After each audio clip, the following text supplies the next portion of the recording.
শুভ সকাল সবাইকে। সবাই কেমন আছো? আশা করি সবাই ভালো আছো। তো প্রিয়াঙ্কা অফিসিয়াল ব্লগে আমি প্রিয়াঙ্কা তোমাদের সবার কাছে ছোট্ট একটা ব্লগ নিয়ে আসলাম। আজকে সকাল সকাল গলাটা দেখো বয়ে আছে একদম কোথায় বলতে পারছি না ঠিক মতন।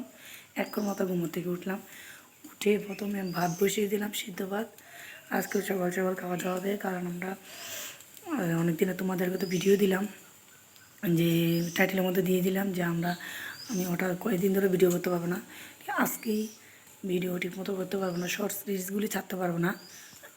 কারণটা হচ্ছে আজকে আমরা শিফট হয়ে যাব অন্য এক জায়গায়, মানে ভাড়ায় চলে যাব।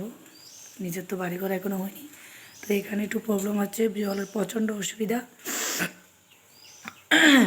অসুবিধার কারণে আমরা অন্য জায়গায় একটা ঘর মানে দেখেছি অনেক আগে। তা আজকে তো মাসের 29 তারিখ, তো কালকে 30 তারিখ হয়ে যাবে, কালকে শনিবার হবে না, তা আজকে চলে যাব।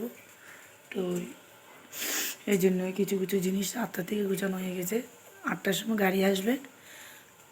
তো পুরো সারাদিন তো ভিডিও করতে পারবো না, কাজের ফাঁকে ফাঁকে যতটুকু পারি ততটুকু তোমাদের সাথে শেয়ার করব। তো চলো দেখা একটু ঘরের কী অবস্থা। এখন সবাই কিন্তু ঘুমাচ্ছে, আমি কিন্তু তোমাদের সাথে একটু ব্লগ করছি। তো তোমাদেরকে আমার পুরো ঘরটা দেখা একটু কী অবস্থা আছে এখন। আমার 2 বোন এসেছে, 2 বোন রাত্রে থেকে খুব পরিশ্রম করছে, এখনও ঘুমাচ্ছে। তো এর মধ্যে আমি একটু সিদ্ধ ভাত নামিয়ে নিচ্ছি, বেশি কিছু রান্না করতে পারবো না। এখন একটু চাটা খাবো, তারপর গিয়ে কাজে লেগে যাবো। চলো কথা না বাড়িয়ে একটু ঘরটা একটু দেখাই। সবাই কিন্তু পাশে থাকবে, আর যদি ভালো লাগে অবশ্যই সাবস্ক্রাইব করতে ভুলবে না। এবার আমার পাশে থাকবে। দেখো রান্নাঘরে কী অবস্থা, এদিকে দেখো ভাত কুকারে বসিয়ে দিয়েছি, ভাত কুকারে একটু সিদ্ধ বসিয়েছি। এখানে এখানে জল দেওয়া হয়নি। আর এদিকে দেখো ঘরের কী অবস্থা, এখনও মোটামুটি গোছানো বাকি আছে। দেখো সবাই কিন্তু ঘুমাচ্ছে, দেখো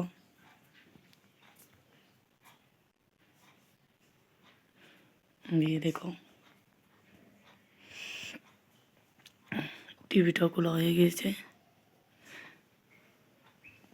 আর এদিকে দেখো পুরো ব্যাগ গুছিয়ে একদম রেডি করে রেখে দিয়েছি। এখন গাড়ি আসবে, বিছানাপত্র যখন গুছিয়ে ফেলবো তখন গাড়ি এসে সব খুলে টুলে তারপর গিয়ে সব প্যাকিং করবে। তারপর যে বাড়িতে যাবো ওই বাড়িতে সব কিছু রাখবে, আবার গুছানো হবে। কয়দিন লাগবে জানি না। তো সবাই কিন্তু পাশে থাকবে, যদি ভিডিও দিতে না পারি তবুও কিন্তু পাশে থাকবে এবং আমার অনেক অনেক সাপোর্ট করবে। ভালো লাগলে অবশ্যই শেয়ার করে দেবে। যতদিন না পর্যন্ত বাড়িঘর করতে পারবো ততদিন পর্যন্ত এইভাবে চলতে থাকবে। কী করবো বলো, যা যাওয়ার মতন হয়ে গেছে এখন। তো বেশি ভিডিওটা বড় করছি না, শেষ করে দিচ্ছি। টাটা বাই বাই, সবাই ভালো থাকবে, সুস্থ থাকবে।